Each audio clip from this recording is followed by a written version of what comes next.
Hola muchachos y profe, espero se encuentren muy bien, felices, dichosos, alegres y preparados para hablar sobre el sistema endocrino. ¿El sistema qué? El sistema endocrino, estúpida. El sistema endocrino juega un papel clave al ayudar a coordinar e integrar reacciones psicológicas completas. Es más, el sistema nervioso y el sistema endocrino trabajan juntos en una reacción química compleja, como por ejemplo, Hola, sistema nervioso. Hola, ¿cómo estás? Muy bien, gracias. ¿Todo bien? Bueno, algo así. Las glándulas endocrinas liberan una sustancia química llamada hormonas. Estas viajan a través de todo el cuerpo por el torrente sanguíneo. La función de las hormonas es similar a la de los neurotransmisores, que es enviar mensajes. Es más, una sola sustancia sirve como neurotransmisor o como hormona. Una diferencia entre el sistema nervioso y el sistema endocrino es la velocidad. Un impulso nervioso puede viajar a través de todo el cuerpo en tan solo centésimas de segundo. En cambio, si viaja por todo el torrente sanguíneo, es un proceso mucho más lento.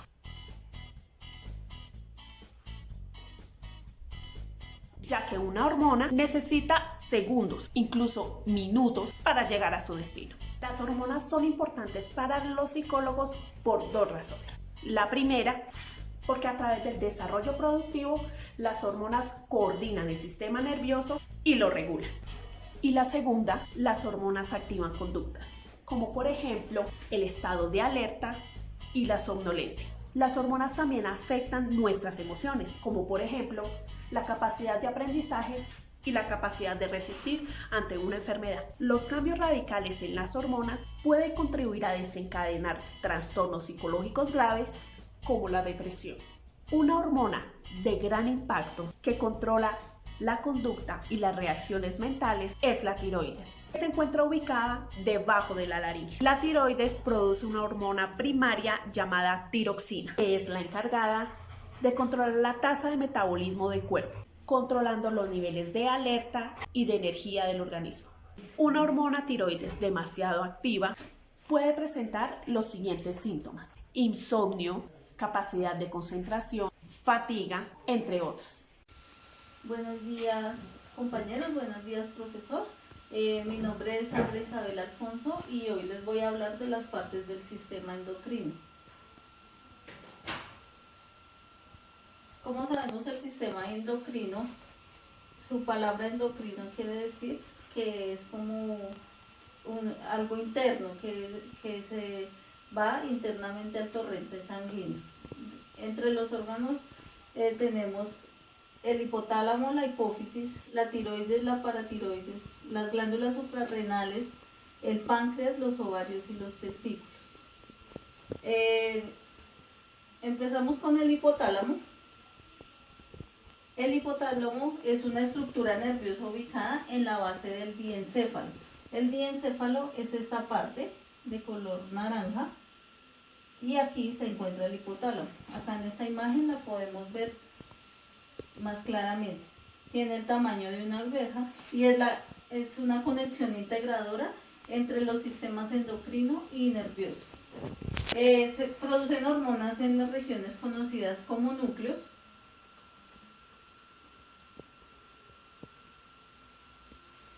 Y entre los principales tenemos el núcleo supraóptico y el núcleo paraventricular. Entre los que son como secundarios tenemos el núcleo preóptico, el dorsomedal, el núcleo vetromedial. Entonces decimos que entre el núcleo supraóptico se genera una hormona llamada antidiurética que pasa a la neurohipófisis y luego al torrente sanguíneo. En el núcleo paraventricular se genera la hormona la oxitocina, pasa a la neurohipófisis y luego al torrente sanguíneo. Entre el núcleo preóptico, dorsomedal, ventromedial, se generan las hormonas liberadoras y las hormonas inhibidoras, que son las que controlan la adenohipófisis, que más adelante vamos a ver. Acá tenemos como la imagen de todos los núcleos que tiene el hipotálamo, pero entonces entre los principales están estos.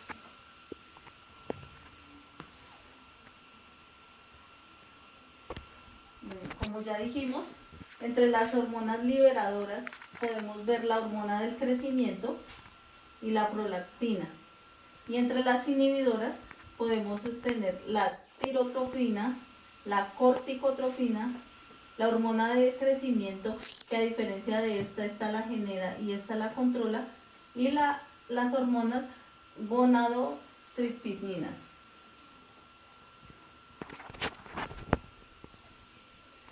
En este esquema podemos ver más claramente para poder entender cómo es que funciona el hipotálamo.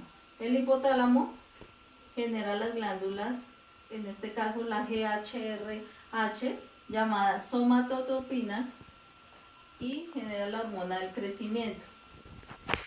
En esta, la GnRH, la gonadotropina, y genera las hormonas, la FSH y la LH. La TRH es la tirotropina y genera la hormona de la TSH. La CRH es la corticotropina y genera la hormona de las ACTH. En este esquema tenemos más claramente todas las que se generan a partir del hipotálamo. Ya sabemos que pasa a la hipófisis, en una neurohipófisis y en una adenohipófisis. Entonces en esta imagen podemos ver que la neurohipófisis genera la ADH y la oxitocina. La ADH es la encargada de disminuir el volumen de la orina y aumenta la presión arterial por la vasoconstricción.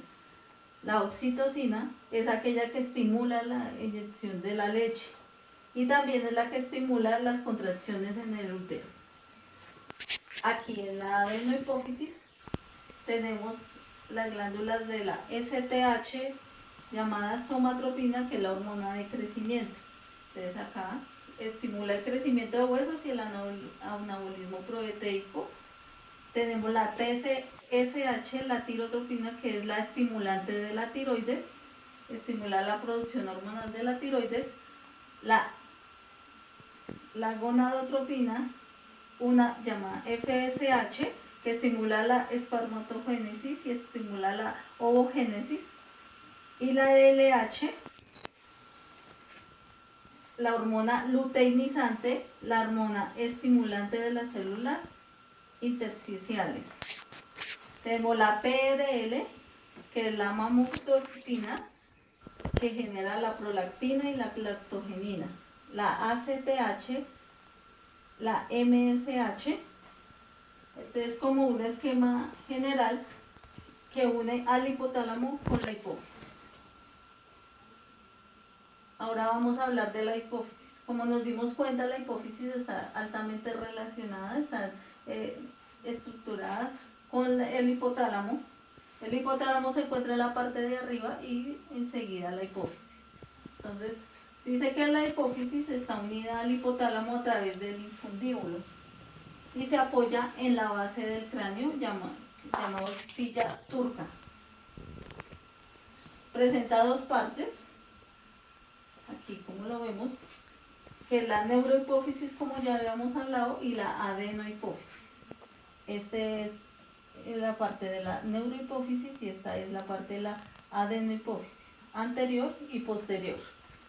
Entonces dice que la neurohipófisis está formada por acciones de neuronas y producen oxitocina y ADN. Entonces almacena y libera hormonas hipotalámicas llamadas pituicitos. En la adenohipófisis, que sería esta, está formada por células epiteliales y producen las glándulas como la somatotropina, la corticotropina, la tirotropina, la prolactina, la FSH y la LH. Este es como un esquema en donde explica cómo cada hormona, como por ejemplo la CRH, la hormona liberadora de la corticotropina, como por ejemplo la CRH, la hormona liberadora de la corticotropina, pasa a la adenohipófisis y genera la hormona adenocotropina o corticotropina, y después a la corteza de la glándula suprarrenal, que son las hormonas adrenocórticas. Asimismo, con la hormona liberadora de la trimetropina, con la dopamina, que hace también que genere la prolactina, con la hormona liberadora de la gonadotropina, y esa sería como la relación entre la hipófisis y el hipotálamo. Ahora pasamos con la tiroides. Decimos que la glándula de la tiroides se ubica en la región anterior media del cuello, que sería esta. Está por delante de la tráquea y la faringe. Acá está la tráquea y la faringe, y acá está. Tiene una forma de H y pesa más o menos de 20 a 30 gramos. La glándula de la tiroides aumenta el tamaño en gestantes y durante la menstruación. Tenemos la hormona, la glándula tetrayoditiroidea, que es llamada también la T4, que se transforma en T3, y esta aumenta el metabolismo celular y la síntesis proteína.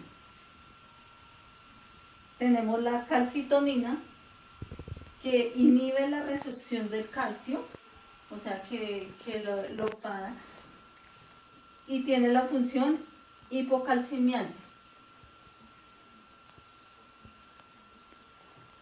Tenemos la paratiroides, ubicada en la cara posterior de los 4 polos de la glándula tiroides. Esta sería la tiroides, y acá está la paratiroides, que son estos 4 punticos. Dice que tiene un peso de 40 miligramos y es de un aspecto ovoide liso y son blancas. Ahora hablamos de la glándula paratormona. Dice que liberada en condiciones deficientes de calcio sanguíneo, es hipercalcificante, es hipofosfagénica, incrementa la 1.25 de la hidroxil, que esta es la vitamina D. Entonces, ¿qué quiere decir esto? Que aquí aumenta y aquí la disminuye. Esta es como el esquema de la regulación que tiene la tiroides y la paratiroides. Dice que se regulan entre sí, entonces se genera en el hipotálamo la hormona hipotalámica que excita la hipófisis, genera la ETS, la hormona hipofisiaria que estimula la tiroides, y finalmente acá la hormona tiroxina que aumenta el metabolismo celular. Cuando ya se produce y no necesita más, la tiroides le dice a la hipófisis que ya no necesita más, y la hipófisis le dice al hipotálamo ya no más glándulas. Entonces por esto se dice que se autorregulan entre sí. Ahora el páncreas. El páncreas es considerado como un órgano mixto, es endocrino y es exocrino. Como es endocrino, dice que los islotes de Langerhans o los islotes pancreáticos son unos acumulados de células que se encargan de producir hormonas como la insulina. Entonces tenemos acá que le encontramos 3 células que se diferencian por la función que poseen: la célula alfa, la célula beta y la célula delta. La célula alfa dice que representa el 20% de los islotes y secretan glucagón. El glucagón, ¿qué hace? Él se encarga de romper el glucógeno que está en el hígado y formar glucosas. Esa es la célula alfa. En la célula beta representa el 70% y segrega insulina. Entonces la insulina es la que se encarga de dejar pasar la glucosa que se formó aquí.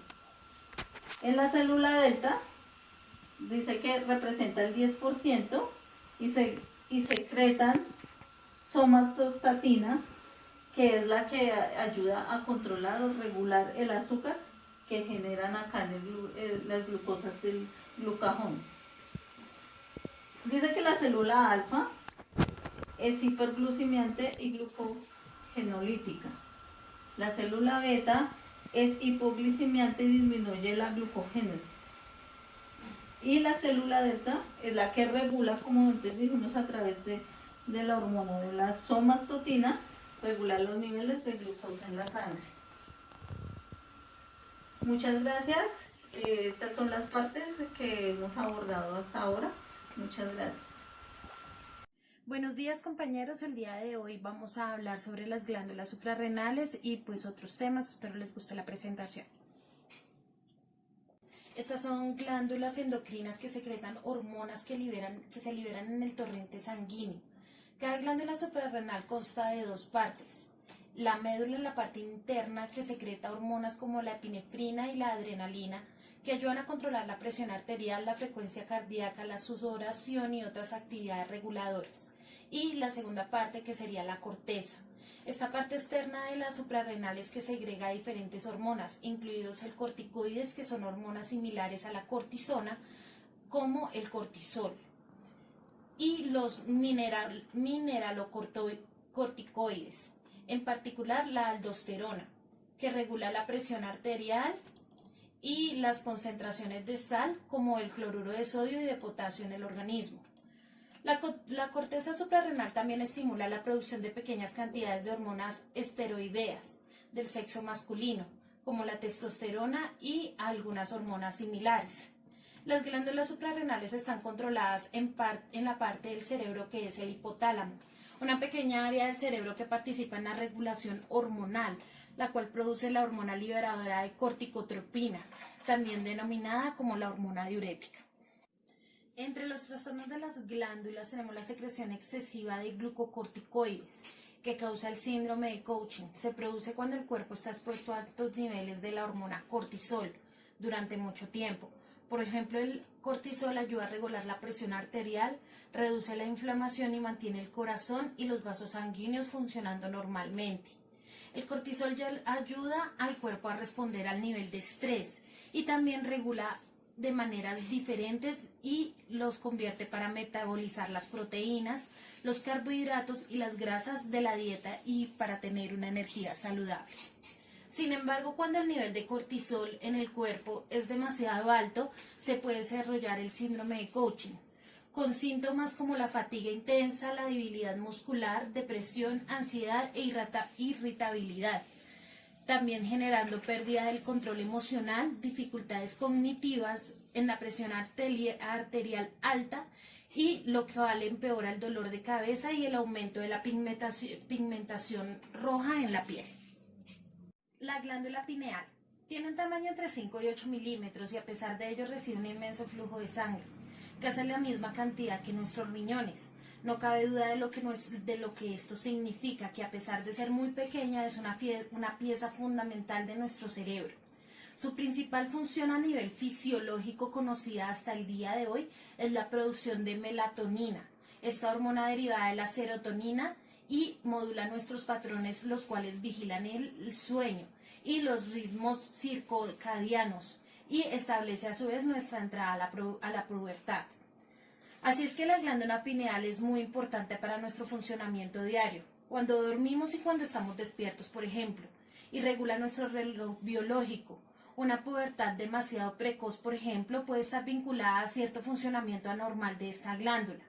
Al estar ubicada a la altura del entrecejo, a la mitad del camino entre la frente y la nuca, es decir, exactamente a la mitad del cerebro, muchas culturas y filosofías ancestrales relacionan la glándula pineal como el tercer ojo o sexto chakra. Por todo esto se cree que la glándula pineal puede activarse para abrir la puerta a nuevas experiencias, pero esto no es para cualquiera. Está indicado para quienes están en la búsqueda espiritual profunda e intentando comprender cosas que van más allá de la naturaleza humana. Si se quiere activar la glándula pineal, no es necesario hacer actividades o rituales demasiado complicados. En realidad son más bien actividades cotidianas y sencillas. Solo se debe tener en cuenta que estas solo dan resultado con el tiempo, cuando se logra convertir en un hábito para realizar acciones de todos los días. Entre los tips son los ejercicios de respiración, los cuales activan la glándula pineal y la hipófisis al mismo tiempo, que estimulan el flujo del líquido cefalorraquídeo. Otro de los tips sería permanecer en la oscuridad. Como dijimos al comienzo, la glándula pineal es la encargada de regular nuestro ciclo del sueño. Esto se logra a partir de la generación de melatonina, que es la hormona del sueño y que se genera cuando a nuestro alrededor, dijimos al comienzo, la glándula pineal es la encargada de regular nuestro ciclo del sueño. Esto se logra a partir de la generación de melatonina, que es la hormona del sueño y que se genera cuando a nuestro alrededor comienza a oscurecer. Además de esto, la producción de melatonina puede ser también antivejez y es una importante sustancia para la glándula pineal, que se active en su máxima potencia pues para hallar mejores resultados. Los ovarios son glándulas sexuales femeninas. La mujer tiene 2 ovarios del tamaño y forma de una almendra. En ellos, si el óvulo es fertilizado por un espermatozoide, se fija el endometrio y se forma un embrión. Si eso no ocurre, el endometrio se desprende formando parte del ciclo menstrual. Durante la menopausia se disminuye la producción de las hormonas secretadas por los ovarios y el ciclo menstrual va desapareciendo progresivamente. Sin embargo, estos órganos, cuyo tamaño es muy pequeño y similar a una nuez, tienen muchas otras funciones esenciales día a día en una mujer, más allá de la conocida función reproductiva. Estas son algunas de las utilidades y varias curiosidades sobre los ovarios. Son una fábrica de hormonas. En los ovarios se crean 2 hormonas responsables del desarrollo del organismo femenino durante la pubertad, el estrógeno y la progesterona. Dichas hormonas son las responsables del crecimiento de los pechos, del ensanchamiento de las caderas y también tienen como objetivo preparar el útero para el posible embarazo. Si existe una falta de alguna de estas hormonas, puede existir un problema para la reproducción femenina. Asimismo, los órganos reproductores femeninos también producen otras hormonas, como la testosterona, aunque en una cantidad muy pequeña en comparación al estrógeno, dicha testosterona participa en el deseo sexual. Los ovarios pueden cambiar de tamaño. A pesar de que los ovarios tienen un tamaño más o menos estándar, esto no es estático. En otras palabras, pueden crecer o menguar según la etapa del ciclo menstrual, e incluso durante la vida de una mujer. Normalmente suelen medir entre 3 y 5 centímetros, pero en los momentos de ovulación pueden aumentar el tamaño de forma temporal, así día a día en una mujer, más allá de la conocida función reproductiva. Estas son algunas de las utilidades y varias curiosidades sobre los ovarios. Son una fábrica de hormonas. En los ovarios se crean 2 hormonas responsables del desarrollo del organismo femenino durante la pubertad, el estrógeno y la progesterona. Dichas hormonas son las responsables del crecimiento de los pechos, del ensanchamiento de las caderas y también tienen como objetivo preparar el útero para el posible embarazo. Si existe una falta de alguna de estas hormonas, puede existir un problema para la reproducción femenina. Asimismo, los órganos reproductores femeninos también producen otras hormonas, como la testosterona, aunque en una cantidad muy pequeña en comparación al estrógeno, dicha testosterona participa en el deseo sexual. Los ovarios pueden cambiar de tamaño. A pesar de que los ovarios tienen un tamaño más o menos estándar, esto no es estático. En otras palabras, pueden crecer o menguar según la etapa del ciclo menstrual, e incluso durante la vida de una mujer. Normalmente suelen medir entre 3 y 5 centímetros, pero en los momentos de ovulación pueden aumentar el tamaño de forma temporal. Asimismo, tras la menopausia, dichos cambios de tamaño se paralizan. Son sensibles al estrés y diversos estudios han demostrado que el estrés puede crear un malestar no solo psicológico, sino también físico. De hecho, algunos individuos tienden a perder peso cuando sufren de estrés. En el caso de los ovarios, el estrés puede provocar anovulación o falta de creación de óvulos por parte de los ovarios. Se trata de una forma de prevenir el embarazo en épocas de estrés como una medida defensiva del organismo. Albergan 400.000 óvulos potencialmente durante la pubertad y ambos ovarios tienen alrededor de folículos que, aunque evidentemente no todos acabarán usándose para crear óvulos, en cada ciclo menstrual empiezan una media de 20 óvulos, aunque tan solo uno de ellos se acaba liberando normalmente, aunque pueden ser más, en cuyo caso habría riesgo de un embarazo múltiple. Cuando esto se produce, el resto de los óvulos continúan liberando hormonas hasta que el organismo vuelve a reabsorberlos. Además, pueden provocar el acné debido al hecho de que los órganos reproductores femeninos tienen un papel esencial en la reproducción y el equilibrio hormonal. Y se especula que estos órganos también pueden ser causantes del acné femenino. Existen ciertas condiciones como el síndrome del ovario poliquístico, donde el equilibrio hormonal entre los estrógenos, la progesterona y la testosterona se altera. Si existe el exceso de la testosterona, se producen signos tales como el acné, exceso del vello en localizaciones típicamente masculinas y fluctuaciones de peso. Aunque eso aún no se sabe, y este síndrome origina normalmente o en los ovarios o en el cerebro. Continuamos con los testículos. Son las gónadas masculinas coproductoras de los espermatozoides y las hormonas sexuales donde está la testosterona. Son los órganos glandulares que forman la parte más importante del aparato reproductor masculino. Los testículos son glándulas que producen hormonas y espermatozoides. Están formados por una red de tubillos y seminíferos y un tejido intersticial. Alrededor los tubillos confluyen en el epidimo y este a su vez desemboca en el conducto deferente. Las dos grandes funciones de los testículos son la producción de espermatozoides y la espermiogénesis. Son muy sensibles a la temperatura y a todo tipo de toxinas laborales o ambientales, también a los traumatismos y a una probable torsión testicular. Con esto doy fin a mi presentación. Muchas gracias, compañeros, por su atención. Buenos días, compañeros. El tema que me correspondió en el día de hoy es cómo mantener sano nuestro sistema endocrino. Son muchas las enfermedades del sistema endocrino que no se pueden curar, pero sí controlar. Existen ciertas cosas que se pueden hacer para mantener el sistema endocrino en óptimas condiciones. Y estas cosas son evitar los esteroides. Estos interfieren con la producción natural de las hormonas, como las masculinas que producen testosterona y el uso de esteroides que pueden causar en las mujeres que crezca el vello facial. Los hombres tengan problemas de comportamiento como agresión e ira injustificada. Dormir es una de las mejores cosas para mantener sano nuestro cuerpo. Necesita al menos 8 horas de sueño todas las noches para funcionar adecuadamente mientras el cuerpo está descansando. El sistema endocrino segrega hormonas y repara diferentes partes del cuerpo. También llevar una dieta sana. Los alimentos en vitamina, yodo y calcio ayudan a mantener las hormonas en nivel adecuado. Comer en exceso y consumir alimentos altos en grasas inhiben el funcionamiento de glándulas endocrinas.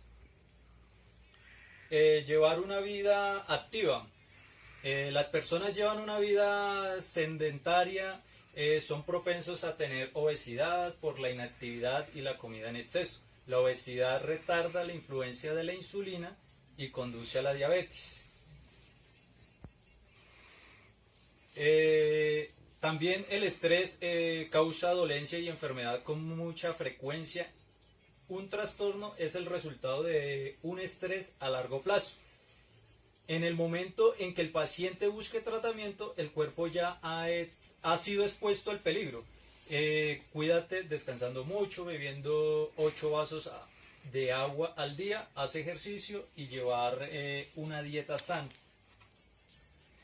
Ahora vamos a hablar sobre los sentidos del olfato. Por medio del sentido del olfato percibimos olores que nos ayudan a identificar los cuerpos, objetos y sustancias a nuestro alrededor. La nariz es el órgano por el cual ingresan todos los olores que percibimos. ¿Cómo percibimos los olores? El sistema olfatorio es el único entre los sistemas sensoriales. Por varios motivos, el principal de ello es que no hace su primer relevo sináptico en el tálamo. También, pues no nos podemos imaginar de que alguno de nuestros sentidos fallen. Por lo menos la comida nos gusta más o menos en funciones por su aroma. Nos atrae también las personas por el perfume que utilizan. El lugar nos parece más o menos limpio según cómo huelan. Además, el olfato nos hace revivir sensaciones, momentos de personas, pero también es muy importante, nos previene de peligros como el fuego, un escape de gas o de otros tóxicos. Solemos dejar el olfato como uno de los sentidos menos importantes, pero nos damos cuenta de lo mucho que nos ayuda día tras día. Este sentido funciona a través de la nariz. A través de ella percibimos distintas sustancias que tienen que tener la capacidad de ser volátiles. Estas sustancias ingresan a través de los orificios nasales, dentro de los cuales se encuentra una gran cantidad de pelos. Los pelos filtran las partículas que pueden resultar dañinas al sistema respiratorio, eliminándose muchas de ellas mediante mucosa nasal y otras mediante el estornudo. Los olores son percibidos y genera una respuesta en nuestro cerebro. Nos abre el apetito, nos relaja o genera rechazo. Cuando las moléculas volátiles que componen el olor penetran por nuestra nariz, la cavidad nasal, las partículas del aroma son captadas por el epitelio olfatorio, donde se encuentran millones de células receptoras y estas llevan los mensajes a los bulbos olfatorios del cerebro. Desde el bulbo olfatorio es el mensaje endocrino, se permite por dos vías. Una de ellas se dirige a la corteza primaria, área de la integración de la información olfatoria. La segunda vía llega de la corteza periforme, con el sistema límbico como centro integrador de las respuestas emocionales, el aprendizaje y las memorias. Esto así porque las amígdalas, un órgano del sistema límbico, conectan ese aroma con una emoción y el hipocampo reacciona a ese aroma. Entonces vamos a hablar también sobre las partes del olfato. ¿Sí? Entonces, las partes del olfato tenemos lo que es la cavidad nasal. Esta zona se encuentra recubierta por una membrana mucosa que ayuda a la que la nariz esté húmeda y que de esta manera se evitan hemorragias nasales que ocurren cuando la nariz está seca. Asimismo, en esta parte se encuentran los vellos nasales, los cuales filtran las impurezas que puedan ingresar a través de las fosas nasales. Las fosas nasales se tratan de dos cavidades de la nariz que permiten que ingrese el olor. Asimismo, esta parte sirve como conducto para derivar la información sensorial al bulbo olfatorio. El bulbo olfatorio, ubicado al final de las fosas nasales, es el encargado de conectar directamente con el sistema nervioso central, con el cerebro. El bulbo solo podrá cumplir con la función si es estimulado por las membranas ubicadas dentro de la nariz. Tenemos también el hueso etmoide, hueso de forma simétrica ubicado como base del cráneo, contribuye con la formación de las cavidades nasales. Nervio olfatorio. Es el nervio que permite a las otras partes del sentido del olfato percibir los olores, que se encarga de distribuir toda la información olfativa a los demás componentes del órgano respiratorio. Tenemos también lo que es la membrana olfatoria.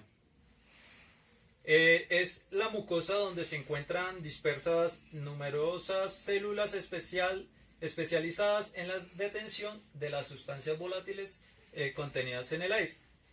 Compañero, pues esto es por el momento es todo por mí, entonces sigue mi otro compañero.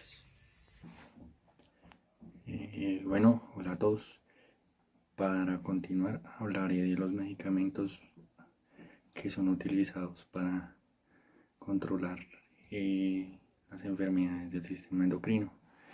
Para ello, voy a hablar algunas de ellas. Una de ellas es la diabetes 1 y 2. El tratamiento es la administración de insulina, la cual es inyectada. También para llevar un control deben de hacerse control de azúcar en la sangre. También encontramos el hipotiroidismo. Tiene también síntomas, los cuales son la dificultad para perder peso, caída de cabello y cambios frecuentes de humor. Un tratamiento nutricional será un plan de alimentación personalizado, donde indicará qué alimentos se pueden o no consumir. Un tratamiento, tratamiento de hormonas, pero no es suficiente. También encontramos otra enfermedad que es el bocio. Medicamento, si tiene hipotiroidismo, el reemplazo de hormona tiroidea con levotiroxina. También está lo que es la cirugía, la extirpación total o parcial de la glándula tiroides. Está el yodo radioactivo. Se toma en vía oral, el cual llega al torrente sanguíneo y destruye las células tiroides. También encontramos el síndrome de Cushing. Están diseñados para disminuir el alto nivel de cortisol en el cuerpo. Cirugía, extrae el tumor de la glándula pituitaria. De ello, el reemplazo de medicamento del cortisol para que pueda brindar al organismo la cantidad suficiente de esta hormona. También está la radioterapia. La radiación se administra en pequeñas dosis durante un periodo de 6 semanas. El medicamento es el ketoconazol o mitotano. También encontramos síndrome de enanismo. Es maximizar el funcionamiento y la independencia de la persona. La mayoría de tratamientos aumenta la estatura. También hay un tratamiento quirúrgico, el cual es corregir la dirección en la que crecen los huesos. También está la terapia hormonal de crecimiento, para ello inyecciones de una versión sintética de la hormona. También encontramos afecciones a las gónadas, tratamiento de la infertilidad por hipogonadismo. Si el problema es hipoficiario, se puede administrar con hormonas hipoficiarias para estimular la producción de esperma y restaurar la fertilidad. También encontramos la osteoporosis. Los bifosfonatos son los medicamentos que se recetan con mayor frecuencia para el tratamiento de la osteoporosis. Algunos son cilendronato, ácido zoledrónico. Además de llevar una dieta saludable, donde dejar de fumar y limitar el consumo de alcohol. También encontramos el síndrome del ovario poliquístico. El tratamiento incluye píldoras anticonceptivas para regular la menstruación. Medicamento llamado metformina para prevenir la diabetes. Y hormonas para aumentar la fertilidad. En este momento vamos a hablar sobre otro tema, el cual es sobre el sentido de la vista, donde vamos a mirar la percepción de las imágenes. El proceso que nos hace poseedores del sentido de la vista se da cuando la información visual es recogida por los globos oculares gracias a la vibración de la luz. Para este proceso el ojo se ajusta y se modifica para así recibir el estímulo de luz apropiado. De esta forma, la información atraviesa el cristalino y el humor vítreo para entrar en las pupilas. Una vez ahí, la información pasa a la retina en forma de imagen invertida. Gracias a ello, las imágenes se convierten en impulsos eléctricos que posteriormente serán enviados al cerebro. Una vez en el cerebro, las imágenes se interpretan, decodifican y se giran en su posición correcta. Cabe destacar que cada ojo ve una imagen distinta a la del otro, pero ambos campos visuales se superponen parcialmente, con lo cual se obtiene una única vista. Esta zona de visión binocular le permite la percepción en profundidad y la capacidad para juzgar la distancia de un objeto con respecto al individuo. También vamos a hablar sobre los cuidados de la vista. El estado de nuestros ojos es fundamental pues para el desempeño de nuestras tareas en el día a día. Sin embargo, pues es un órgano delicado y pequeño y es de vital importancia darle los cuidados necesarios. Pero además, algunas de las principales recomendaciones son pues cuidar una alimentación mediante una dieta rica en vitaminas A y C, fundamentales, como por ejemplo las zanahorias, espárragos, nectarinas, los lácteos. También mantener los ojos hidratados, sobre todo si estamos acostumbrados a trabajar en lugares como son la oficina, delante del ordenador, o en ambientes muy secos o húmedos. También debemos de tener una correcta iluminación. Se puede prevenir la fatiga visual con una adecuada iluminación, evitando el excesivo esfuerzo al trabajar o leer sobre entornos de oficina. También usar las gafas de filtro para los rayos ultravioleta. Y además, aprender a relajar la vista. Los especialistas pues nos recomiendan cambio de gafas y por supuesto acudir al oftalmólogo para prevenir cualquier problema. Listo, esto es todo, gracias. Tenemos el síndrome del ovario poliquístico. El tratamiento incluye píldoras anticonceptivas para regular la menstruación, medicamento llamado metformina para prevenir la diabetes y hormonas para aumentar la fertilidad. Bueno, en este momento vamos a hablar sobre otro tema, el cual es sobre el sentido de la vista, donde vamos a mirar la percepción de las imágenes. Bueno, el proceso que nos hace poseedores del sentido de la vista se da cuando la información visual es recogida por los globos oculares gracias a la vibración de la luz. Para este proceso el ojo se ajusta y se modifica para así recibir el estímulo de luz apropiado. De esta forma, la información atraviesa el cristalino y el humor vítreo para entrar en las pupilas. Una vez ahí, la información pasa a la retina en forma de imagen invertida. Gracias a ello, las imágenes se convierten en impulsos eléctricos que posteriormente serán enviados al cerebro. Una vez en el cerebro, las imágenes se interpretan, decodifican y se giran en su posición correcta.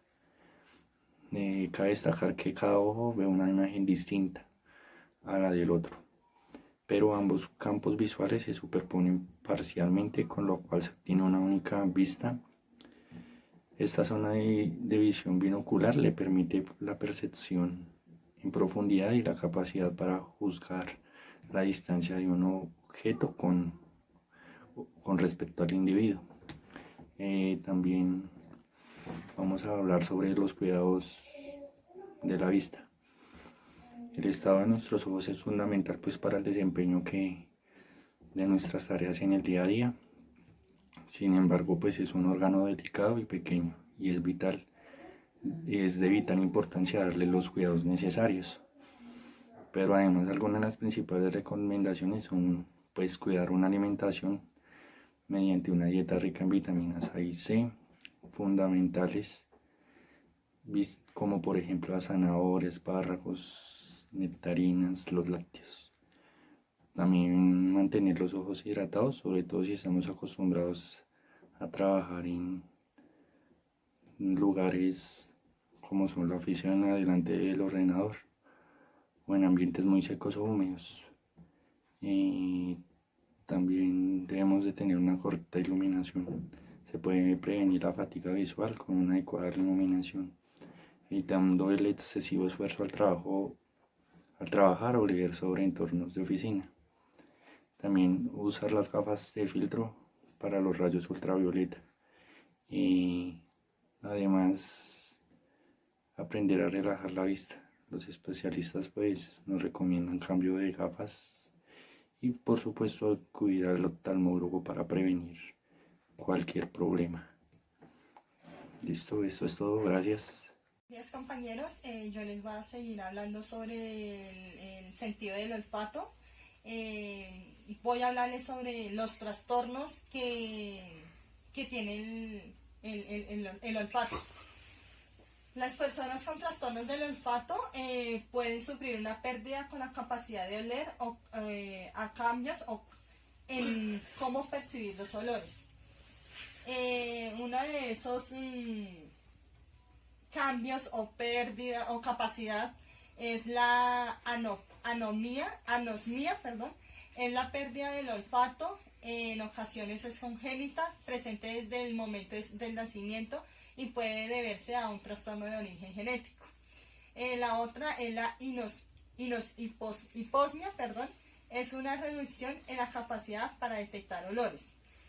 Otra es la anosmia, es la total incapacidad para detectar olores. En raras ocasiones se puede nacer sin el sentido del olfato, lo que se llama anosmia congénita. Otra es la paranosmia, es un cambio en la percepción normal de los olores, por ejemplo, cuando se distorsiona el olor de algún familiar o cuando algo que normalmente agrada de repente se vuelve desagradable. La fantosmia es la sensación de percibir un olor que en realidad no está presente. Otra es, ¿qué causa los trastornos del olfato? Los trastornos del olfato tienen muchas causas, algunas más evidentes que otras. La mayoría de las personas que desarrollan un trastorno del olfato han sufrido una enfermedad o lesión reciente.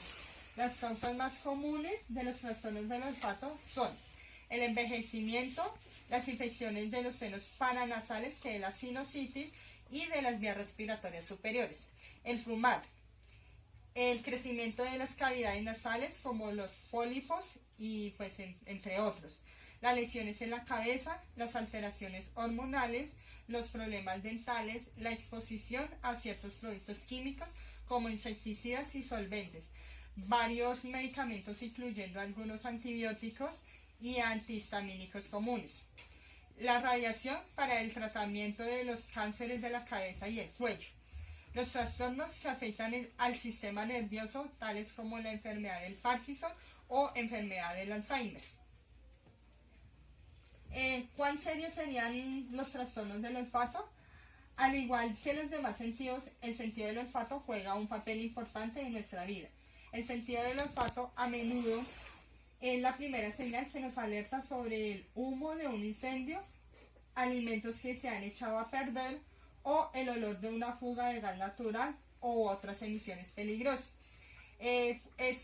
Cuando se altera el sentido del olfato, algunas personas suelen cambiar sus hábitos alimenticios, algunos pueden comer muy poco y comienzan a perder peso, mientras que otros pueden comer demasiado y comienzan a aumentar de peso. Ya que la comida pues nos vuelve menos agradables, es posible que comencemos pues a agregar demasiada sal para tener un mejor sabor en la comida. Esto puede ser un problema también de alto riesgo de ciertos problemas médicos como la presión arterial o enfermedades de los riñones. En los casos graves, la pérdida del olfato puede llevar a la depresión. Pues hasta ahí tenemos lo de que son el sentido del olfato. Ahora les voy a hablar sobre los trastornos hormonales del sistema endocrino. Los trastornos hormonales en su sistema, son hormonas cuyos elementos son de elementos químicos elaborados por el organismo a través de las llamadas glándulas endocrinas que están repartidas por el cuerpo. Las hormonas tienen una función reguladora del equilibrio orgánico. Son mensajeros químicos, viajan a través del torrente sanguíneo hacia los tejidos de los órganos. Esto también son, estas hormonas tienen una función reguladora del equilibrio orgánico en múltiples aspectos del cuerpo y la mente, por lo que los trastornos hormonales pueden presentarse en diferentes aspectos físicos, mentales o emocionales. Así que cualquier problema hormonal, bien por exceso, es una hiperfusión o por defecto una hipofusión. Es un equilibrio para el pleno funcionamiento del organismo, lo que a veces se refleja en cuestiones muy evidentes y otras veces de forma soterrada. Ahora iremos pues, conociendo algunas de sus causas.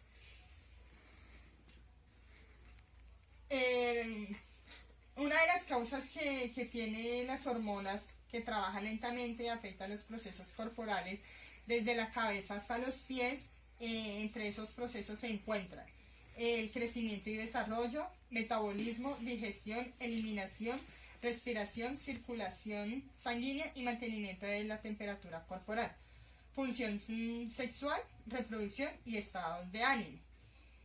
Les voy a hablar sobre la etiología o causas de los problemas o trastornos hormonales.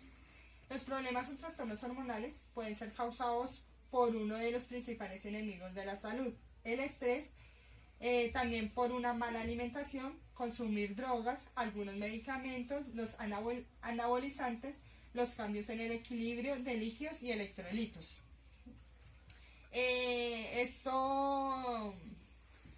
Todos estos factores pueden ser causantes de un trastorno hormonal.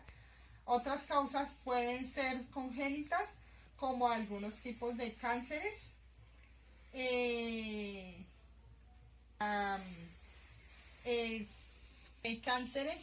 traumatismos o enfermedades en los órganos que tienen glándulas endocrinas, extirpaciones quirúrgicas o daños por radioterapia. También hay unos síntomas hormonales, que esos síntomas hormonales suelen relacionar los trastornos hormonales con problemas femeninos. Los hombres no están exentos de estos. Además incluyen mucho de un problema, el problema de la sexualidad masculina, como la impotencia, como la causa de algunos tipos de alopecias que pueden estar relacionadas con un exceso de testosteronas o con trastornos en el funcionamiento de las glándulas de tiroides. Pues hay síntomas hormonales para los hombres y síntomas hormonales para las mujeres. Los síntomas para los hombres, problemas en la piel como el acné, sarpullidos, pequeñas decoloraciones, entre otras. Pérdidas del cabello repentina y rápida, la pérdida o aumento de pesos súbito. Problemas oculares, cambios de humor, impotencia y depresión. Y en las mujeres tenemos problemas en la piel, tanto como en los hombres, el acné, sarpullidas y también pequeñas decoloraciones, el flujo vaginal y hemorragias menstruales abundantes o muy largas, cambio de carácter, mal humor, tristeza sin motivo aparente, dolor en la cintura con inflamación en el bajo abdomen, dolor o sangrado vaginal en las relaciones sexuales, cólicos menstruales o por intenso de la misma, menstruaciones irregulares o ausencias de ellas, coágulos en los sangrados menstruales, dolor bajo del vientre y en los ovarios, manchado oscuro después del periodo. Les voy a hablar también sobre hay otros tipos de hormonales como son la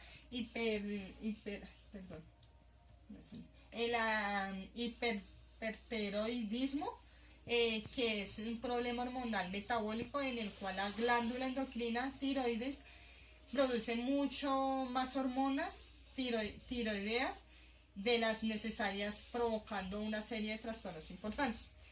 Tenemos el bocio hipofuncionante. Este trastorno hormonal es un problema también de la tiroides, en este caso por una baja producción de hormonas tiroideas, produciendo entre otras cosas el bocio bulto característico en el cuello. Desequilibrio de estrógenos. Los equilibrios de estrógeno, este trastorno hormonal afecta a las mujeres y cada vez hay más casos de exceso o desequilibrio de estrógenos. El exceso de cortisol es la hormona del estrés, ya que esta lo genera. En este caso es un síntoma que se convierte en un círculo vicioso y no se trata. Si no se trata. El exceso de adrenalina no es tanto un trastorno hormonal o de las glándulas endocrinas como el comportamiento, lo que puede tener consecuencias negativas para el organismo. Los esteroides, al igual que en los casos anteriores, tampoco es un problema hormonal, sino un mal hábito. Algunos atletas y otras personas usan esteroides anabólicos para mejorar su desempeño y apariencia física, la que puede producir graves trastornos hormonales. Les voy a hablar ahora sobre el funcionamiento del sistema endocrino. El sistema endocrino es la actividad del sistema que afecta a todas y cada una de las células del organismo, ya que se encarga de mantener el equilibrio químico y de controlar el funcionamiento de los diferentes órganos de tal manera que participan, por ejemplo, en la regulación del desarrollo y el crecimiento corporal, la metabolización de los nutrientes, la función sexual, el estado de ánimo, el sueño y la cavidad cerebral. Entre ese funcionamiento está lo que es la homeostasis, reproducción y desarrollo corporal. Buenos días, mi nombre es Ivonne Astrid Rodríguez. En el día de hoy les voy a presentar el oído. El oído es un órgano sensorial complejo compuesto por el sistema auditivo, encargado de la percepción de los sonidos, el sistema vestibular, cuya función se relaciona con el mantenimiento del equilibrio, el sistema auditivo y el sistema vestibular. Partes del oído externo. Pabellón auricular. Se encarga de captar las ondas sonoras enviándolas a través del conducto auditivo externo hacia la membrana timpánica. Conducto auditivo externo. Es un espacio aéreo tubular que sigue el trayecto curvo en forma de S. Mide de 2 a 3 centímetros. En su parte interna limita con la membrana timpánica. Está constituido por 8 milímetros de cartílago, 16 a 17 milímetros de hueso. Oído medio. La función primaria del oído medio es convertir las ondas sonoras que llegan desde el conducto auditivo externo en vibraciones mecánicas que transmiten al oído interno. Membrana timpánica. Una delgada capa que separa el canal auditivo externo del oído medio. Sirve para transmitir las vibraciones sonoras procedentes del canal auditivo a los huesecillos del oído medio. También se encarga de proteger al oído medio de la presión del aire. Características. Es muy fina, semitransparente y un poco cónica. Tiene un diámetro de 8 a 10 milímetros. Huesecillos. Son 3 huesos irregulares que forman parte de un sistema de conducción. Las vibraciones se transmiten al interior del oído a través de los 3 huesos situados en el oído medio: martillo, yunque y estribo. Estos 3 huesos forman una especie de puente y estribo. El último hueso, donde llega el sonido, está conectado con la ventana oval. Ventana oval es una membrana que recubre la entrada a la cóclea en el oído interno. Cuando el tímpano vibra, las ondas sonoras pasan por el martillo y el yunque hacia el estribo y posteriormente hacia la ventana oval. Trompa de Eustaquio. Es un conducto que comunica la pared al interior del oído medio con la pared lateral de la nasofaringe. Su función es la de igualar las presiones del oído con la atmósfera para permitir el correcto movimiento de la membrana timpánica. Oído interno. Consta de laberintos óseos y membranosos, ubicados en posición petrosa del hueso temporal. Se encarga de audición y equilibrio. Laberinto óseo. Consta del hueso, es su estructura: vestíbulo, cóclea, conductos semicirculares y conducto auditivo interno llamado CAI. Vestíbulo. Pequeña cámara ovalada ubicada detrás de la cóclea y delante de los conductos semicirculares. Contiene sáculo y utrículo. Conductos semicirculares óseos. Se encuentra ubicada en 3 planos del espacio que hacen el equilibrio. El diámetro, 1.5 milímetros. Se ubican en la parte posterior superior al vestíbulo. Cóclea. Transforma las ondas sonoras en impulsos eléctricos que se envían al cerebro. El caracol da 2 vueltas y media. Desde la cóclea se genera el nervio auditivo. Conducto auditivo interno CAI. Es un conducto en forma de cilindro. Se ubica en el espesor del peñasco de la parte petrosa del hueso temporal. Los nervios craneales que por este conducto pasan. El séptimo nervio facial. Octavo nervio auditivo. Quinto nervio trigémino. Y ramas del nervio vestibulocuclear. Les voy a mostrar las malas prácticas que las personas hacemos al cuidado de los oídos. Introducir un copito profundo es una mala práctica, ya que podemos causar daños en el tímpano. O introducir objetos que no sean necesarios para la limpieza del oído. Es recomendable asistir al audiólogo para realizar los procedimientos como extracción del cerumen y el curetaje. Esto quiere decir, cuando hay un taponamiento por cera, es mejor no introducirse nada, sino ir a donde el especialista, ya que podemos causar daños en el oído medio, en el oído externo. Muchas gracias por la atención prestada. Buenos días, compañeros, buenos días, profesor. El día de hoy vamos a ver el sentido del tacto. Entonces, ¿qué es el sentido del tacto? El sentido del tacto es el sentido que nos da una idea de todas las características de los objetos y las cosas que nos rodean.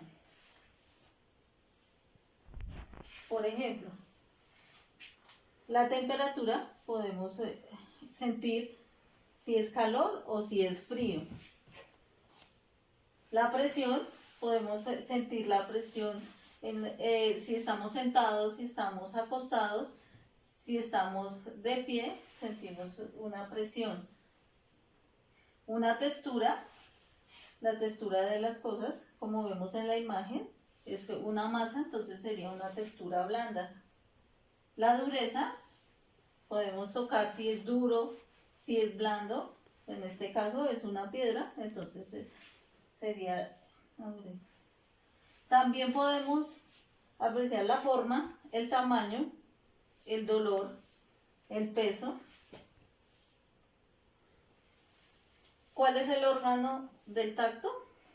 Generalmente asociamos el órgano del tacto con las manos, pero el órgano del tacto es la piel.